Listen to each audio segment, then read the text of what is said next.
Anthony Morel, nous partons pour la Chine. Oui. Là-bas, des chercheurs ont mis au point une super caméra d'une précision redoutable, tellement puissante qu'elle permet d'identifier instantanément chaque supporter dans un stade de foot. Je me suis dit que pour les costières, ça peut être pas Oui, mal. Hein, oui. je ne sais pas ce que vous en Ça doit pensez être pour très cher, améliorer la mais dans sécurité. notre nouveau stade. Oui, ça devrait Oui. coûter un peu cher, effectivement. Alors, c'est une Oui. caméra, écoutez bien, qui est capable, en un seul plan panoramique, d'identifier individuellement les milliers de personnes qui se trouvent dans les gradins, même le papy au fond, là, qui est en train de se curer le nez. On est capable de savoir exactement qui Où est-il ? il est. De qui tu Non, on le parles voit pas. De qui parle-t-il ? Non mais c'est incroyable, c'est-à-dire qu'en gros, cette caméra, elle est tellement puissante qu'on va pouvoir zoomer en haute définition sur un individu et savoir qui il est. C'est-à-dire que c'est une caméra, alors 500 mégapixels, pour vous donner un ordre d'idée, votre téléphone portable, si vous avez un très très bon téléphone portable, c'est 40 mégapixels, c'est déjà énorme. 500, c'est complètement dingue.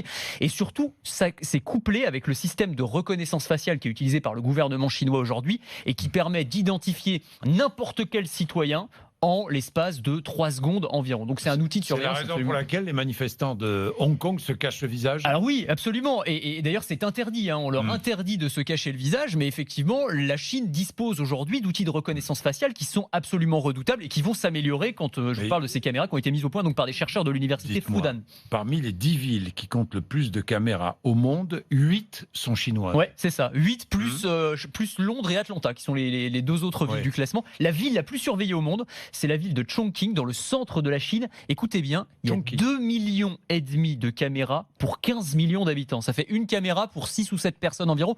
Pour comparaison, en France, la ville la plus surveillée, c'est Nice. Vous avez à peu près 2600 caméras à Nice. Ouais, 2600. Les policiers sont même équipés de lunettes avec reconnaissance faciale intégrée. En clair, ils peuvent détecter un suspect en pleine rue seulement en le regardant. Ouais, alors on est entre Matrix, Minority Report. Vous allez voir les images Ouais. sur RMC Découverte, c'est assez fou. Non, Donc mais- c'est des lunettes de soleil qui sont équipées Regardez. d'une petite caméra qui va scanner la foule. Et si une personne qui est recherchée par les services de police passe dans le champ de vision du policier, tididit, ça bip, il reçoit une alerte sur son smartphone ou sur sa tablette et il peut l'interpeller immédiatement. Donc c'est des outils évidemment pour combattre la criminalité, etc. C'est aussi des outils qui peuvent permettre de repérer des opposants politiques. Enfin voilà, il y a aussi les deux aspects de, les deux aspects de la Évidemment. question. Hein. Mais en tout cas, c'est des Évidemment. outils qui sont mis en place en Chine de plus en plus. 176 millions de caméras de vidéosurveillance en 2016, 600 millions d'ici l'année prochaine. C'est énorme.